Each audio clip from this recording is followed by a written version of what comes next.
The day before my granddaughter's funeral, I heard a faint voice, so soft it could have been my imagination. Huh? I muttered, freezing in place.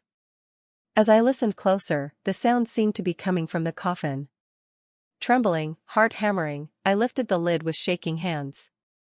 There she was, my 3-year-old granddaughter, Lila. Alive. Chained up. For a few moments, my brain couldn't even process what I was seeing. "Grandma," she whispered, her voice fragile but real. What she told me next left me completely speechless. It was unforgivable. How could something this horrific happen? The fury inside me boiled over, obliterating any restraint I had left. I lost my husband in a tragic accident when I was just 38. Ever since, I poured every ounce of my strength into raising my son, Ethan, who was 13 at the time. He was my whole world. Years later, when Ethan turned 34, he married a woman named Vanessa. "You can finally take it easy now," my friends would say, recognizing the effort I'd put into raising him. Ethan and Vanessa lived about 30 minutes from me, not too close, not too far, just enough for regular visits without stepping on toes. Not long after they tied the knot, Vanessa got pregnant. I was overjoyed. My first grandchild. When she was well into her 3rd trimester, I stopped by with some homegrown vegetables. "We finally found out the baby's gender," Ethan told me. "Oh, how exciting!" I said, beaming. "Yeah, but I was really hoping for a boy," he replied with a sigh. They both looked genuinely disappointed. "Well, having a girl means you'll get to pick out all the cutest little outfits," I offered, trying to lift their mood. Personally, I didn't care what gender the baby was, as long as she arrived healthy. Still, they didn't say a word. Just silence. It unsettled me. But I brushed it off.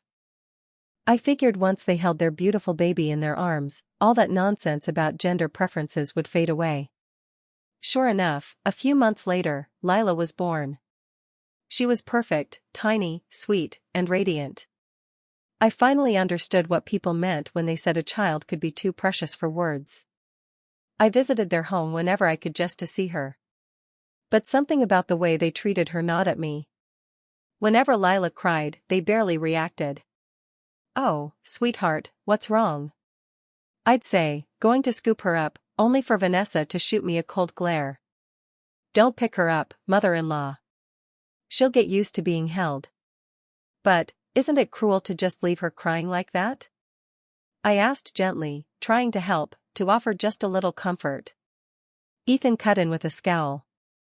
"She's just tired. It's important she learns to self-soothe. That's the modern way." They looked annoyed, almost offended, that I dared say anything. Maybe parenting really had changed since my time, I thought. I decided to take a step back and just watch. But as Lila got older, my unease grew. Every time I visited, she wore clothes that didn't fit properly, either too tight or much too big. And she'd gobble down the snacks I brought like she hadn't eaten in days. Are they really taking care of her? Worried, I finally tried to bring it up to Ethan, hoping I could lend a hand. "Stop nagging us. Don't interfere with how we raise our child," he snapped, flat out rejecting my concern. Worse still, after I said something, he'd start treating Lila more harshly, almost like he was punishing her for my interference. Watching that, I felt powerless, and ashamed. I chose silence over escalating things further. Then, just after Lila's 3rd birthday, Vanessa got pregnant again. While I was watching Lila during one of their prenatal checkups, they came home beaming. "It's a boy," Ethan said, practically shouting with joy. "That's such wonderful news," I replied. "Lila, sweetie, you're going to have a little brother. I can't wait to meet him," Lila chirped, clapping her tiny hands. Seeing them all like that, smiling, happy, even Lila glowing with excitement, I dared to hope. Maybe, I thought, they're finally growing into a real family. But that hope didn't last long. Right around that time, Lila started getting sick, often. More than once, Ethan canceled a visit last minute, always with the same message: "Lila's not feeling well." When I offered to come check on her, they always refused. After enough pleading, they finally gave in. I rushed over the next morning. When I saw Lila again, I was stunned. She looked skeletal. "Doesn't she need to be hospitalized?" I asked, struggling to keep calm. "If she's really this sick, why keep her at home?" I looked at Ethan and asked, "What's really going on?" He dropped his head into his hands, his voice barely holding steady. "We thought it would be better for her to spend her final days at home," he said, trembling. The moment I heard those words, my heart sank. Something was deeply, terribly wrong. "What's her diagnosis?" I asked, already dreading the answer. It must be something serious. Inside, I was spiraling, shocked, helpless, wishing I could somehow take Lila's place and carry her burden for her. After that conversation, I visited as often as they'd allow. But gradually, Ethan and Vanessa started making excuses, telling me Lila needed rest or that visits might exhaust her. This continued for about a month, until the day everything shattered. Lila passed away, Ethan told me. The world went completely dark. She was only 3. Just 3 years old. She had a lifetime of laughter, play, and wonder ahead of her, and now she was gone. I broke down, sobbing, gripped by the guilt that I hadn't done more, that I hadn't protected her. I also worried for Vanessa, who was nearing the end of her pregnancy. I imagined how deeply this loss must have cut her, too. When I arrived at their home, the funeral preparations were already in motion. Lila was in her coffin. I moved toward it, needing to see her one last time, to say goodbye properly. But Ethan stepped into the room just as I reached the casket. "Don't open it," he said quickly. "She went through a lot of treatments, her body's not in a good state. I don't want you to remember her that way." Something about his voice, the way he said it, so flat, so final, it chilled me. I pictured horrors, injuries, suffering. It was too awful to imagine. I wanted to lift the lid, but I didn't. I told myself I'd carry her memory in my heart instead. Trying to shift the mood, I asked if there was anything I could do to help. "We're fine for now," Ethan replied. So I quietly left, planning to return the next day. The following morning, the day of the funeral, I arrived early. Oddly, no one else had shown up yet. "Who else is coming?" I asked. "No one," Ethan said calmly. "We want to keep it quiet. Just us." He explained that Vanessa's parents were overseas and couldn't make it back in time, though they'd visit soon. It made sense, it had all happened so fast. Even if it's just us, I thought, we'll still give Lila the farewell she deserves. I stood by the coffin, lost in memories, her laughter, the way her little hand fit in mine. Then Ethan's phone rang. He stepped outside to take the call. And that's when I heard it. "Help me," a voice, faint but unmistakable. I froze, listening hard. It was coming, from inside the coffin. With my entire body trembling, I lifted the lid. And there she was. Lila. Alive. Bound in chains. Whispering for help. I could hardly process what I was seeing. My mind reeled. But there was no question anymore, Ethan and Vanessa were behind this. I gently freed her and tucked her safely into the bedroom closet. "Stay here, sweetheart," I whispered. "Just for a little while. I'll be right back." Suddenly, Ethan burst through the front door, nearly shouting, "Mom! Vanessa's in labor. I'm taking her to the hospital." His voice buzzed with excitement as he scrambled to gather their things. "What about Lila's funeral?" I asked. "That doesn't matter now. What matters is the boy who's about to be born." He said it so casually, without even a flicker of emotion. "But, it's too sad to leave Lila all alone." "I'll stay here and keep watch," I offered, wanting to make sure they left the house. "Just don't open the coffin." "Lila wouldn't want that," he warned, narrowing his eyes. Too late, I thought. You don't know what I've already seen. The moment they were gone, I rushed to the closet and pulled it open. Lila, it's okay now, I whispered, scooping her up in my arms. You're safe. You're safe, baby girl. Tears welled up as I held her close, overwhelmed by relief and fury all at once. Then she told me everything. What she had endured. What they had done. Just as I suspected, Ethan and Vanessa were responsible. I was consumed with rage. I would never, ever forgive them. They had to pay. And I was going to make sure of it. The next day, Ethan called. It's a boy, he said, absolutely beaming. Healthy and perfect. Congratulations, I replied, forcing calm into my voice. We'll have to celebrate. I'll come visit you at the hospital. 3 hours later, I walked into Vanessa's hospital room. Ethan lit up the moment he saw me, holding up the baby. Look, Mom. Isn't he adorable? Our long-awaited son. He and Vanessa exchanged glowing smiles, proud and content. They had no idea what was coming. You won't be smiling for long, I thought. That's it, I thought to myself. They're not getting away with this. When I brought up Lila's funeral, their faces stiffened. Oh, we've been really busy with the baby, Ethan said, brushing it off. So we just decided to cremate her quietly. No ceremony. We'll let you know when it's done. As if it were some boring errand on their to-do list. That was the final straw. I gave a subtle signal behind my back, and Lila came out from her hiding spot, running straight into the room. Wow. He's so cute, she exclaimed, beaming at the baby. This is my little brother, right? Their jaws dropped. Ethan and Vanessa stared, speechless, eyes darting between Lila and me, trying to process what was happening. Oh, my. Lila? I said, feigning surprise. Ethan's expression snapped back into anger. You opened the coffin, didn't you? I told you not to, he growled. I locked eyes with him. And you locked her in a coffin. With chains. How do you even defend something that vile? He scoffed. That's none of your business, is it? I stepped forward, voice firm. When I opened the lid, her mouth was covered, but not completely. She'd managed to loosen the cloth just enough to cry for help. Can you imagine the terror of being trapped in that dark, suffocating box, unable to move or speak?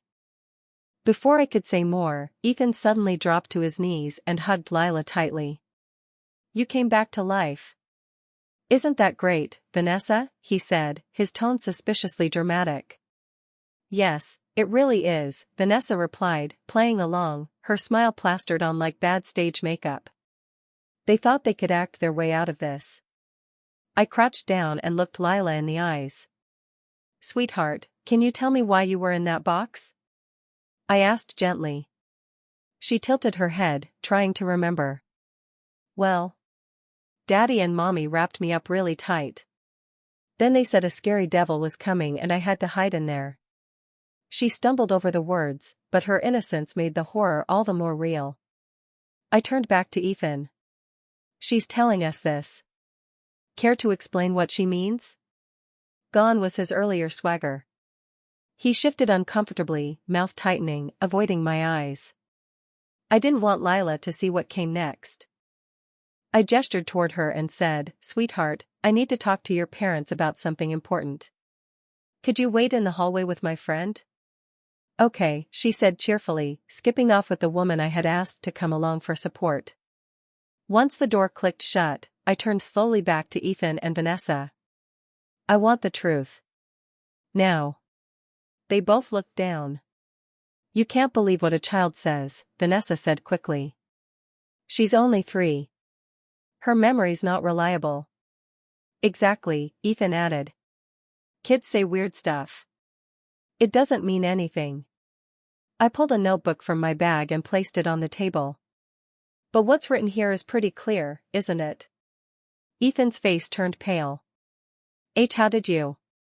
This notebook outlines your plan in disturbing detail, I said coldly. Here, let me read it for you. The funeral is fake, meant to trick Mom. If Lila dies, we can apply for government aid for the funeral costs. They both froze. I found this while you were at the hospital, after Vanessa went into labor. Yes, I searched your house. And no, I don't feel bad about it. Ethan snatched the notebook from my hands, forcing a smug look. That's just a story idea. Notes from some mystery drama I saw on TV. Really? I said, calmly pulling out a second folder. Then what about this? He hesitated. What is it? Lila's medical report. I opened the folder and showed them the pages. When I rescued her, she winced and said it hurt. So I lifted her shirt and saw bruises, several of them. I took her straight to the hospital. I stared them down as I continued. The doctor confirmed she was suffering from repeated physical abuse and signs of malnutrition. He said, and I quote, "This child has been regularly mistreated. She hasn't been fed properly in some time." I shook my head, fury rising again. That explains why she always inhaled the food I brought, like she hadn't eaten in days. Still, they said nothing. Just silence and shame. Why? I demanded. Why would you do this to your own daughter? Ethan finally sank into a chair, legs wide, hands limp between his knees. He mumbled, we wanted a boy. Then he looked up, as if that alone justified everything. But she was born a girl. That's the problem. I stared at him, disgusted. That's not a problem, I said, my voice like ice. Children aren't wishlist items. They're not mistakes. They're gifts. Every one of them. No way, I said, staring at Ethan in disbelief. Girls are useless, aren't they? He blurted, like it was the most natural thing in the world. It was as if now that the truth was out, he'd stopped trying to hide anything. He started rambling, his tone disturbingly casual. Once we found out the second baby was a boy, we figured we didn't need Lila anymore, he said. But if she just vanished, it'd look suspicious. So we came up with a plan. We'd say she got sick and died. Then, with a smirk, he added, honestly, we hadn't been feeding her properly anyway. We figured she'd just weaken and die naturally after a while. I felt sick. There was no hesitation, no remorse in his voice. But there was one thing I still couldn't understand. You say all that, I said slowly, but you didn't actually kill her. So maybe, just maybe, deep down, you still loved her, didn't you? They looked at each other, and then burst out laughing. Love? Don't make me laugh, Ethan said. If she died, we'd lose her child support payments. That'd mess with our income, Vanessa chimed in. Exactly, Ethan said. The only one we want to love now is this one. Vanessa looked down tenderly at the baby in her arms, gently stroking his head. That's when something inside me snapped. You didn't have to chain her up and stick her in a coffin. I shouted, shaking with rage, barely holding back the urge to strike them both. But they weren't even fazed. That was just to make it more believable, Ethan said, completely unfazed. And kids do unexpected things. We thought it was safer to keep her restrained. My hands balled into fists. You always showed up and doted on her, he continued, so we were afraid she'd slip up and tell you what was really going on. That's why we faked her death. Figured if you thought she was gone, you'd stop showing up. So, that's what this was all about? I asked, disgusted. Bingo. He smiled. And now that we've got our boy, you can take Lila if you want. We're done with her. Yeah, Vanessa added without even blinking. Do whatever you want with her. She's yours. They weren't even speaking about her like she was a person anymore. Just a thing. A burden to toss aside. And they were enjoying it. Without thinking, I grabbed Ethan by the collar. You want to fight, he sneered. Don't expect mercy just 'cause you're my mom. But I saw it clearly then, giving in to rage wouldn't make me any better than them. I let go, straightened up, and stared both of them down. I'll raise Lila. And your newborn son too, I said firmly. What? Are you insane? "We're not giving up our son," they yelled, faces twisting in fury. "It's too late for that." I looked them dead in the eye. "I already reported everything to the police and child services. You should start thinking about how the authorities are going to handle child abusers." Vanessa clutched Ethan's arm in a panic. "What are we gonna do?" she whimpered, shaking him. "What are we gonna do?" Ethan just stood there, silent, overwhelmed.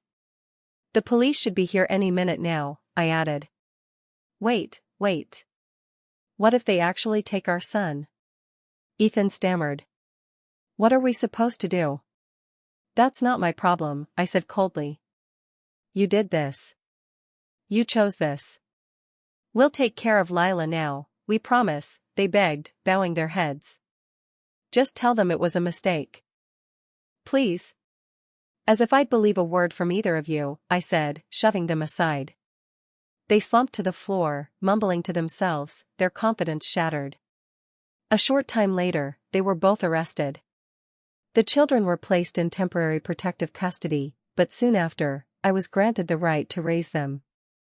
The case made national headlines. Their faces, their names, plastered all over the news and weekly magazines. Even after their release, they'll be followed by whispers, pointed fingers, and the weight of what they did. As for me, I now have 2 grandchildren under my care.